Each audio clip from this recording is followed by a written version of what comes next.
Welcome to Keeping It Together. A series of recorded conversations about why we need to reframe the topic of self-care from being a reward to being a requirement. Are you an entrepreneur, business owner, or leader who is struggling to prioritize yourself while keeping your company going? We get it because we're also business owners and have had to juggle to keep it all together too. Our goal is to share our resources and perspectives on topics related to all aspects of personal wellness to help our fellow business owners and leaders thrive as people. Yeah, so that they can support their companies and employees to flourish too. I'm Geneviève Lagacé-Gore from Marquis Benefits. And I'm Jackie Faulkner from Thrive State. Welcome to our conversation. Well, welcome everyone. We're back for our second episode. It's exciting, it's isn't exciting. it? Yeah. We're excited to be here with you, and today we're really going to dive into self-care, how it relates to mental health as well. Yeah, they're so connected. So let's go in. So why is self-care such an important aspect for business leaders, for employees? Yeah, I think similar to what we said last time about just personal wellness in general, the same is true. Self-care is so important for business leaders, I think, because there's so much demands on business leaders. And so it's so important that as business leaders, as business owners, you are taking care of yourself because so much relies on you. So,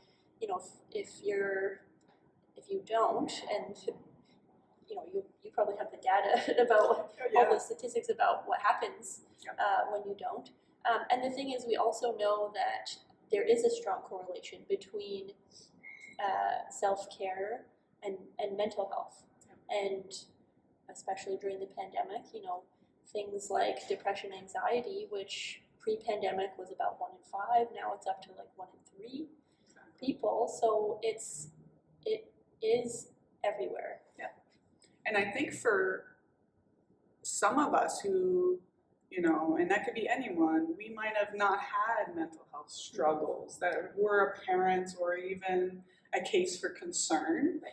But with the pandemic, it really brought forward a universal experience of what that was. And, I find that we all were experiencing symptoms of mental health. Should that be anxiety, depression, behaviors that were in excess, right? Maybe too much alcohol consumption, things like that, or just stress in general. And that is an unknown, right? We were very much in, and still are today, in a state of what's going to happen next, right? And when we dive into the stats, you're right. The 1 in 5 was more of the standard, and now it's 1 in 3. That is a significant shift in the state of mental health, and the cost on the economy too was a huge part of that. Like, it's estimated to be, at the time, I don't even know where it is now in pandemic times, but it was around the $50 billion to our economy. Canadian economy. Yes, exactly. Yeah, that's Canadian numbers. That's Canadian numbers. Yeah. And I find that it is a leading cause of ill health and disability, which is very prevalent in what I do every day in employee benefits, is seeing the rates of disability.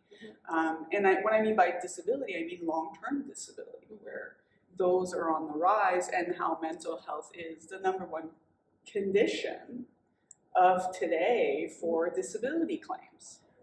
So there's a really a close correlation there. And there are still many who believe that it's an excuse. There's this misconception About mental health. Right? That it's an excuse people use. And there's that stigma, that embarrassment, that that they're afraid to ask for help. And I think there's been some great progress, you know, with the Bell campaign, with all of these programs to really shed some more light and to take away the stigma and the, you know, discomfort around it and discrimination. Yeah, speaking Right? of Bell, you know, I don't know the exact number off the top of my head, but you know, they're definitely a leader in terms of employee mental health programs and their return on investment. So in terms of, you know, your initial question about why should leaders care about this? Because there's a high ROI. For every dollar invested in employee mental health, in, you know, Deloitte, I think it's they reported $1.68 within the first year of money spent on mental health, employee mental health initiatives. That's significant. And then it goes up to over $2 after 3 years. And Bell, they reported over $4. It's closer to $5 after they've been doing it for 8 or 9 years now. So it is a In good productivity, absenteeism, absolutely like all of those fewer mistakes, happier customer experiences, all of those things, less absentees, less presenteeism, which is, you know, people showing up to work. They're physically there, but they're not, you know, really fully present with what they're doing, and so they're, you know, not as productive. So these are all the reasons that it makes sense for business owners, business leaders to take notice. And I think they have. Like, I think they have. And I don't know about you, but another component of having, you know, focus on mental health is that it can lead to physical ailments where we focus on the physical condition, but the driving force behind that is a mental health concern. So having work stress and feeling it, for me, if I have work stress, my weak point is my back. Right. I didn't injure my back recently. I have a history of a back injury, but that's my weak spot. So of course, as I'm struggling or have a stressful week, then the first sign physically will be sort of my back. I just know it. So it actually, for me, I'm self-aware enough to know that that's a sign. A sign that you're stressed. Right? And so that's a big part of the self-care, I think, of realizing some of the struggles we're having could stem from stress or anxiety that is manifesting physically. Right. What part of the role model piece would you say? We talked about that in our first episode, more from a chronic illness, and you know, how do you think an employer's role is to open that conversation maybe about mental health? I think it is very similar to what I said last time. You know, employees really look to whoever their boss, the leaders, owners, as a gauge. You know, if the leader is walking around super stressed out, it sends a signal that there's something to be really stressed about.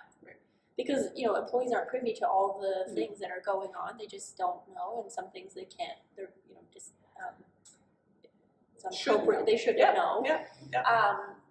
And they can pick up on it, and so what we, you know, are, for whatever reason, our human tendency when we don't have all the information, we tend to fill in unknowns with the worst case scenario. Absolutely. So if you imagine as a business leader or owner, you're walking around super stressed, people are looking at you and saying, oh no, they're super stressed, you know, the company is in trouble, or I'm going to lose my job, or you know, these things that people are imagining, which are probably not even close to the reality of it, but that's what their brains are going to be doing. So it's extra important for leaders to be aware of the impact that they have on the people that are, you know, around. And I think the language too, like you mentioned, stigma. 77% of employees according to the research that was done, these are Canadian statistics, 77% of employees are not comfortable talking to their employer about their mental health issues. Right. Like that's more than 3/4 Right. of people. So that means that they haven't got the sense that it's safe to do so. So, it's a lot of business owners, when I talk to them, they'll say, not my staff. Like my staff are fine. Right. Yeah, it's 1 in 5 or it's 1 in 3, but Yeah. not here. Right. And I always have to remind them, well, like how many staff do you have? If you have 10 staff, 2 to 3 people at least are struggling. If they're not telling you, that's a separate issue. But Right. the reality is, statistically, they The are. chances are The chances Yeah. are there that Yeah. they are. Absolutely. So just Yep. reminding people that if you don't know that your employees are struggling, it doesn't mean that they're not. Correct. And I find too is in our industry, there's been lots of surveys about employees and how they pursue new employment, right? How they look for jobs and they look for a culture that is really on top of wellness. Should that be, all facets of wellness as a general, and I call it more of an emergence in change, or the health culture, right? They're really looking for that. Our most recent stat talked about how 86% of those employees look for that when they look for a new opportunity, a new company, and that's up from 29% in 2018. Right. Like It's that's not that long ago. It's not that long It's not that ago. long ago. So there Right. really is in our culture, not just social, or social dynamics, but like in our workplaces, Right. there is a need. There is a interest. People are looking Right. for that. It's funny you say that about the emergence of this increased desire for people to be paying attention to what an employer is offering in terms of employee wellness, mental health initiatives, because employee retention, recruitment and retention are really important topics right now. Certain industries maybe more than others. Of course. But people, I get asked this all the time. Like, how do we find good people? How do we keep the good people once we have them? And now I have this stat to share. Like that, this is what people are looking for. Yes. Yeah, that makes so much sense. It totally does. And I think, what is stopping our business leaders to prioritize this in their organization? Right. Given that we know this. Yeah, we know the facts. I think we all at some point know that the facts are out there. Right. And so what is stopping us from really proceeding? Yeah, I think one of the things I hear a lot is people's relationship to time. So people talk about that they don't have time or they're too busy. And I don't agree, because I think we actually make time. Yeah. We don't have time. We don't get time. It's 24 hours in a day. Yeah, we all have the absolutely. same amount of time. Yeah. And not everybody agrees with me, which is fine. You're trying to be controversial. I guess. Yes. It's just that I really do believe that how we spend our time is a reflection of our values. So if we're saying I don't have time for that, what we're actually saying is I'm not making time for that, which is another way of saying that's not as important to me as the other things on my to-do list, which is fine if that's the case, and then say it that way. Because when you hear yourself say it that way, well, I don't want to make time for employee mental health initiatives. If you're cringing a little bit on the inside, then okay, what has room to give? What else maybe isn't as important that is on your to-do list? And I'm not saying like I'm a business owner, my partner's a business owner, like I understand how much there is involved in running a business. It is a lot. It is hard. Absolutely, it's hard. And there are priorities. I also think there's a tendency to think we have to be the ones that do it all. And sometimes that's just not possible. And so, the sandbox is an awesome place for collaboration.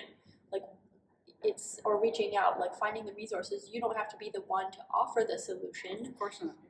But hire a summer intern student who's going to research for you or find the solution for you, and then there's grant options. There's other where there's a will, there's a way. Yeah. And so, but it has to make it to the priority list. It has to, right? And that's when people say I'm too busy or I don't have time, I don't buy it. Yeah. I think it's just actually not your priority, and that's okay. And I think it's because it's hard. On some level, you have to realize that it's not an easy fix. There are easy fixes, Sure. of course, but to be, going back to being genuine. Right. It's scary. It can be scary and overwhelming. What am I opening up to? Is everything going to become all soft and fuzzy, warm feeling things? Yeah. Is anyone going to get their work done anymore because it's all kumbaya? Right. There's lots of unknowns. There's lots of fears in terms of reasons why, and I think the way if it's genuinely a priority, then people will make it happen. Goes back to role modeling. Mm-hmm. And it also goes back, I think, to that personal journey piece Mm-hmm. of if you believe in its capabilities and the attention because you felt a change in your own as a business owner, as a person, as a mother, as a parent, as a entrepreneur, if you believe in its strength, it becomes a little bit less hard, right? You've already converted to the journey of learning and how to get started, and that's really what I think of, putting ourselves first and not being afraid of taking that first step. If you are feeling overwhelmed, if you are feeling we have burnout, or you want to make a significant shift in the way you approach mental health in general. Because I find mental health can mean so many things. It does. Right? It's such a big umbrella word, right? It just describes so much. And so that self-reflection to figure out what is it that you need to do as an organization, as a leader, to take you in that path, right? And putting it on the priority list. Because the reward is so worth it. Right. Yeah, well, the financial return on investment that we talked about. Yeah. And the personal benefits that come from taking care of yourself and feeling good. Yeah. And I think too, because you when you mention, I think about myself as a female business owner and mom and all the things for us as women, there's a lot of pressure, a lot of roles that are vying for our attention. Of course. And so, and I think we aren't, at least maybe I wasn't, given, I didn't learn how to prioritize myself, or that it was okay to prioritize myself. It was like giving you permission. Right. After you've done all the things. Yes. After everyone else is fed and bathed and of course all of that, then I can. Yeah. So in terms of why doesn't it happen? For me, it's certainly sometimes not recognizing that I am worth prioritizing. Yes. Remembering that in order for me to be around, to keep taking care and of be other successful, people and be right? successful. Yeah. Exactly.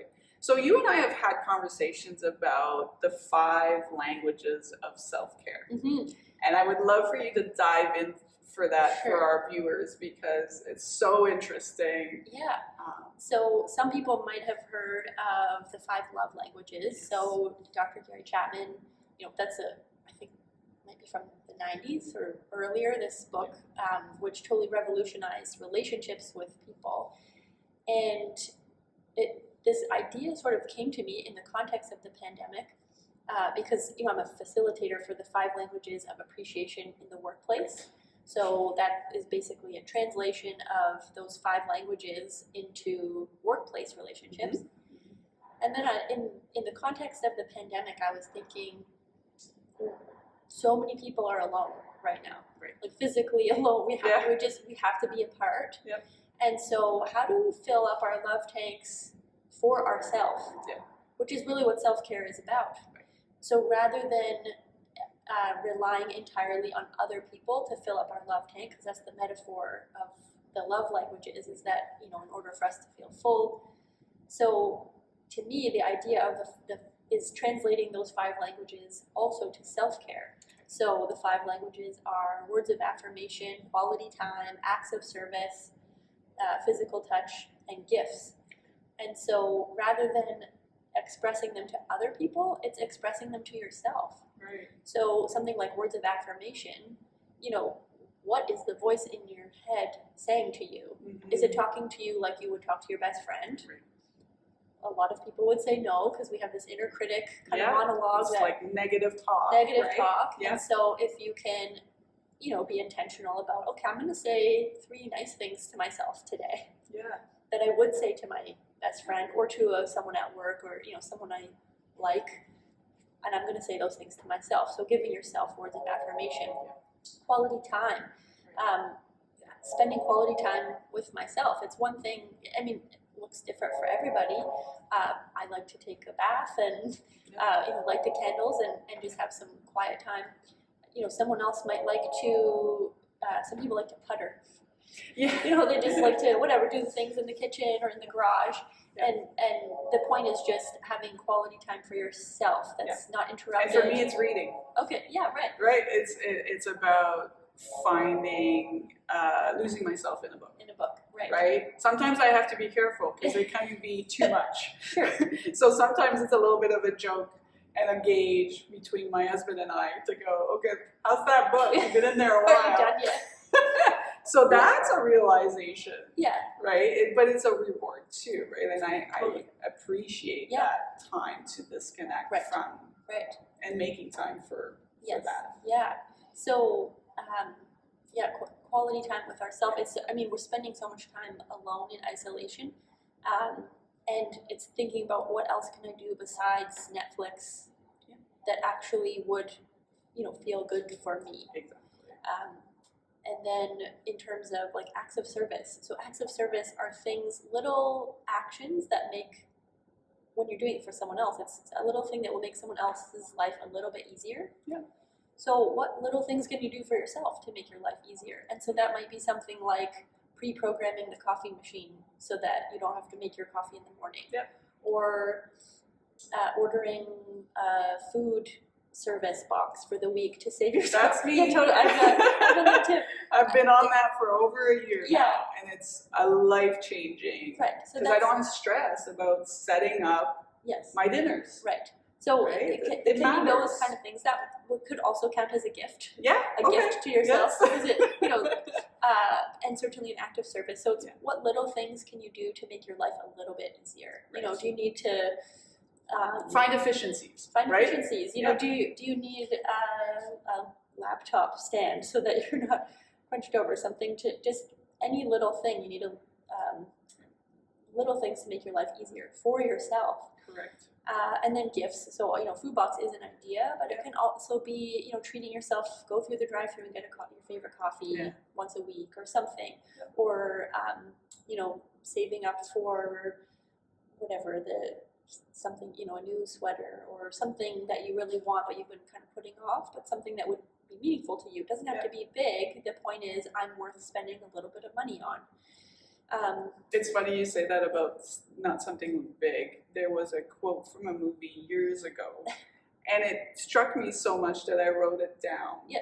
And the quote was, "It's the little things, there's nothing bigger." Yeah. So the impact of doing those little things are bigger than we anticipate, right? Right. And so that's one of the quotes that always come to mind when people talk about the little it doesn't have to be elaborate to be meaningful. Correct. Absolutely. And so the last language is physical touch, which in our world Our of distancing yeah. is, what does that mean? And so it could be a bath, or it could be, go for a massage depending what zone you're in, if you can go for a massage, if you have a pet that you can, cuddle with, snuggle with. It could be you can buy like massage guns or, things, whatever might feel good for you physically. But just taking care of your physical body, that is a form of physical touch. Of course. Actually, one of the techniques, if someone is experiencing a lot of anxiety, is just the simple motion of rubbing their arms like this. Yes. You're nesting yourself.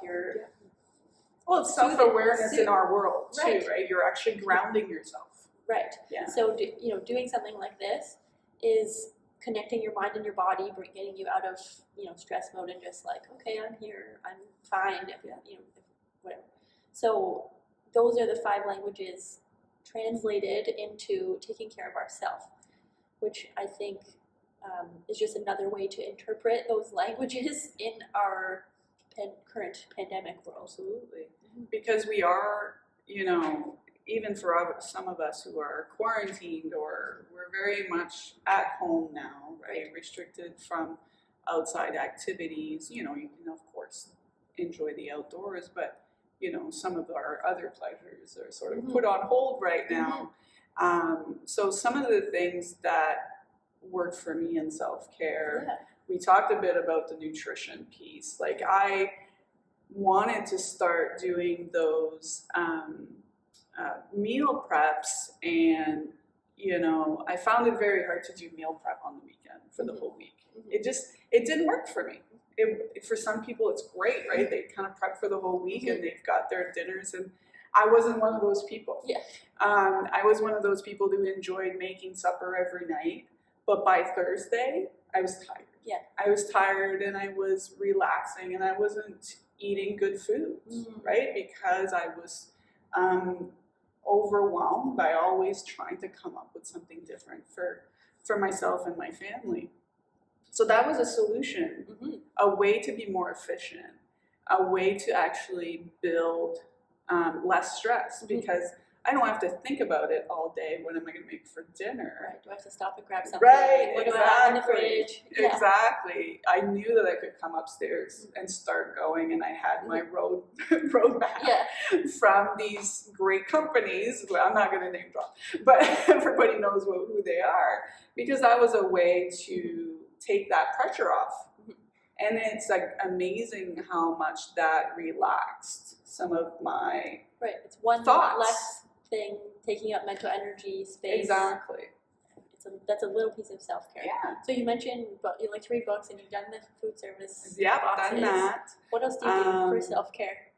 So for me, I went on, I think we mentioned in the last episode about changing my physical fitness that I was doing, and in mind with my osteoarthritis, that was an issue because it restricted some of the things that I could do early on. I will say things have progressed in a positive way, where I'm less restrictive when it comes to what type of exercise I do.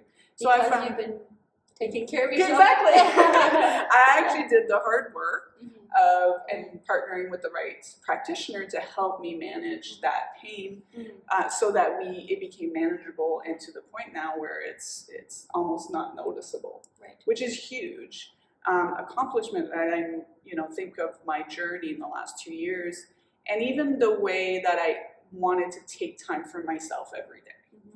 To, there are so many stats around exercise and how much the correlation between your exercise and your mental health. And that was also a motivator for me, because during the pandemic, not only are we in a pandemic, and I had already started my journey, but we were in a pandemic, the loss of my mom. It was, a little bit fearful to be like, I need to actively take care of this and shift into programs that were going to feed it, right? And luckily, I did find a program that fit my passion or joy for working out, which if anyone knows me who's going to be watching this video says, you know, I don't like to walk. Right? Oh. People would be like, oh God, let's go for a walk. I'm like, no, that was not my thing, right? And it's still not my thing. But I found something that I'm passionate about, and what was very interesting in the last 6 months is that I am finding moments of mindfulness in that exercise routine. When I started, I was only doing 15 minutes. Mm-hmm. That was like all I'm allowing myself to do was 15 minutes. Yeah. And at the time I was so proud. I was like, yeah, this is great. And it needed to start that way. Sure. Right? It needed to start slow. It needed to be finding the time in my day, right? Making time. Now I'm doing 5 days a week, 50 minutes. Oh wow. So it's a huge shift. Yeah. And what I found was the extra time, and it's not high impact for 50 minutes, like that's not manageable for me right now.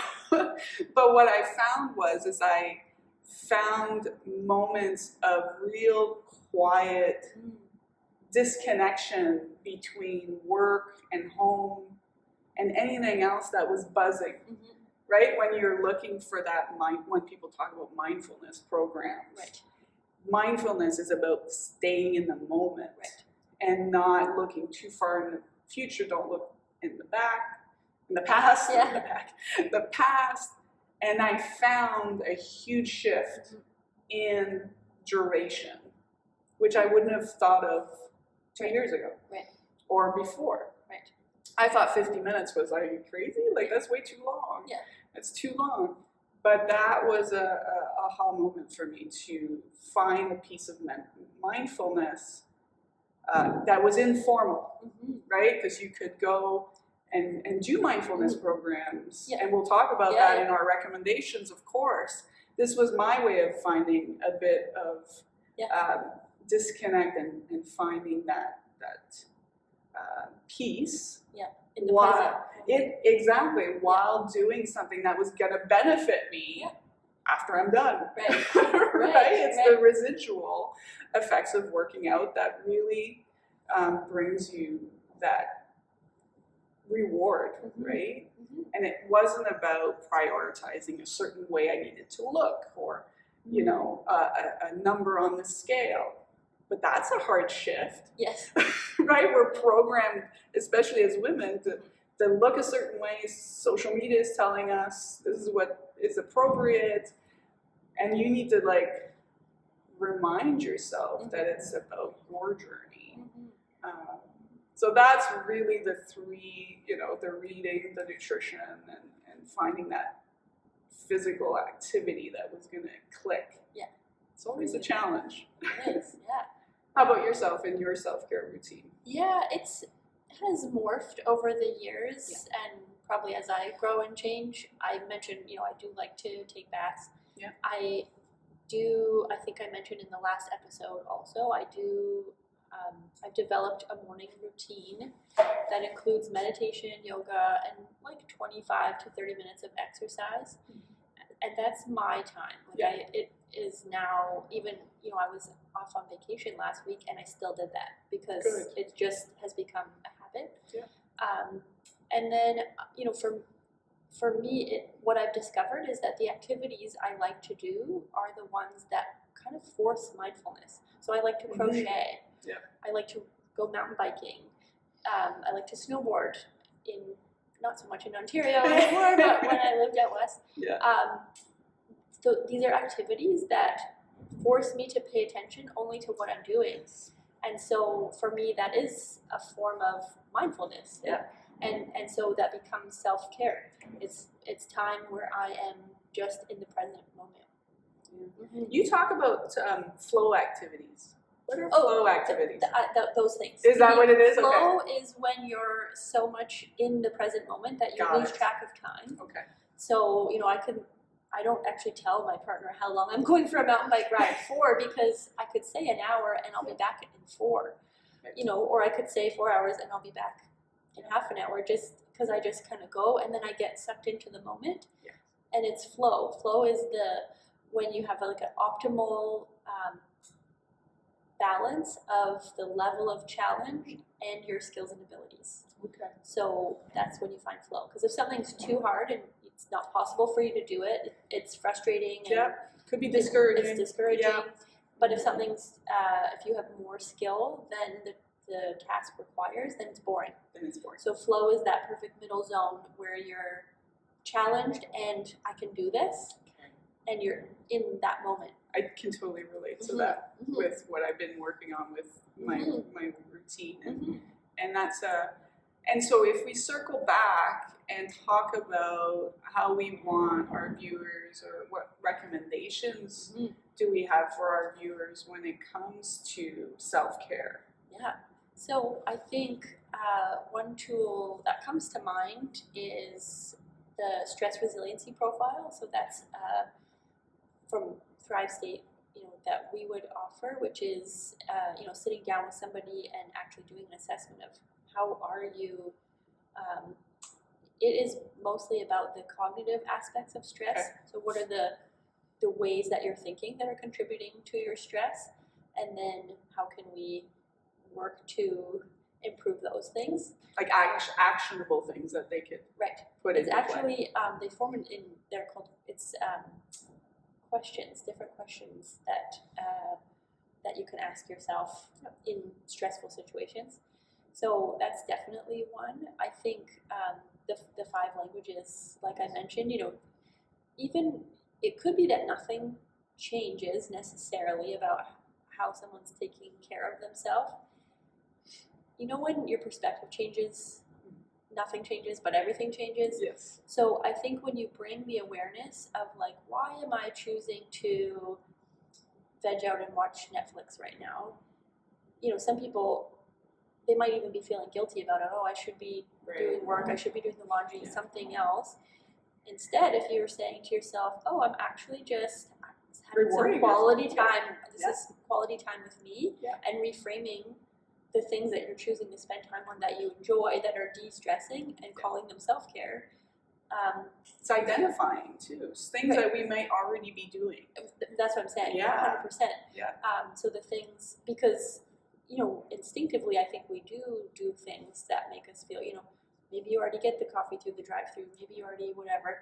So just acknowledging, this is me taking care of myself. Exactly. This feels good. This is just for me because I deserve it. I'm worth it. So it's bringing that intentionality to perhaps the things that you're already doing. What about in your world? Well, in our world, what's great is that there's, and I've touched on it in our intro, because it's all about giving access, not only to yourself, but at the organization level, and tapping into partners in our insurance world, in our employee benefits program, to see how we give access to these programs that you're looking for allies, right? You're looking for ways and opportunities to make some changes. It could be really, really small, more self-driven. And then as you're growing in your journey, you may tap into these programs. We talked about last session about employee assistance programs, huge focus there on short-term counseling. So making that first step if you are struggling mentally with, depression, thoughts of suicide, the thoughts of, stress and anxiety that is becoming overwhelming. That is a great way to start. It's sort of that building block. More can be designed in the program, but that is a really good building block for all organizations. And I also look at, with the pandemic, there's this open willingness for people to do this virtually as well. Right. So to make it even easier for people to access it, right? So now there's a stat out there that talks about how 67% of people would be willing to do virtual mental health sessions with a practitioner, where before it was well below 50, more around the 40% range. So there has been a shift, a positive shift in awareness, and knowing that we have access to these programs at your fingertips. And that makes it easier. Mhm. It's less of a big step. It feels like those micro steps we were talking Makes it about. accessible for people. Exactly. Mhm. Components of wellness accounts built in Mm. to your benefit program that are above and beyond sort of the traditional plans, right? Right. You can build in a wellness account for yourselves and your employees. And I find one of the things that from an exercise routine, to help those mental health challenges, there are so much available virtually now. There's a big push Oh, yeah. for trainers, for programs that are offered to be able to do it at home, Mhm. right? So if it's a struggle to go out, especially now in our zones and not being able to go to Mhm. in-person classes or not willing to go to in-person classes, that is, again, researching what is the right fit for you and signing up, right? And really having it built into your routine. What's also a great opportunity on the group insurance side is insurers building in more wellness programs. Okay. So some of the insurers are building in very robust wellness initiatives that are embedded. They're not extra costs. Some are rewards based. So if someone really looks for a way to change a behavior, to lower their risk factors, should it be for chronic disease, there are built-in rewards for those little steps that they take every day. What kind of rewards do they So a lot of times what these providers are giving is you do points, and these points can then be either auctioned or into a prize, such as gift cards and equipment and things like that. So, and that can also be, made bigger if the organization wants to put some money towards it as well. So how does somebody earn points? Reading an article, doing an assessment, doing a mindfulness program. Oh, They build, matching their Fitbit to the program, Right. and as they So it's like do steps, incentivizing. it's incentivizing. Right. Interesting. So those things I think are, important things to communicate to our employees and to also as the role model or as the champion to do ourselves, right? And so those are the programs that we could really tap into and have some really great education around that. So, yeah. Very cool. Well, I think that's probably I it think for so. this episode. I think next time we're planning to talk about time management a bit more. Yep. A deeper dive into time management, because that's something that causes stress Yes. for a lot of people, and it is, we both have something to say about it. So Sounds good. Of course. see you next time. Thank you.